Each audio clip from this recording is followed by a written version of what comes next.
तर काल जो कुंडमुळा पूल दुर्घटना झाली त्यानंतर काय स्थिती आहे त्याची दृश्य आता समोर आलेली आहेत, पाहूया।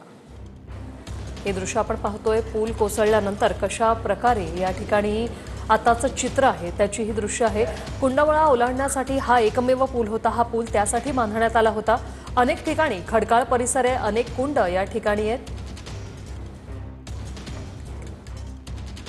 ड्रोनच्या माध्यमातून ही दृश्य टिपलेली आहेत। पूल दुर्घटनेनंतर या परिसरात कशा प्रकारे सध्याचं चित्र आहे त्याची ही दृश्य आपण पाहतोय।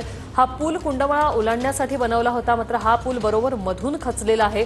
ओव्हरवेट झाल्याने हा पूल खचला। अनेक ठिकाणी खडकाळ परिसर आहे, अनेक ठिकाणी या ठिकाणी कुंड बनवलेले आहेत।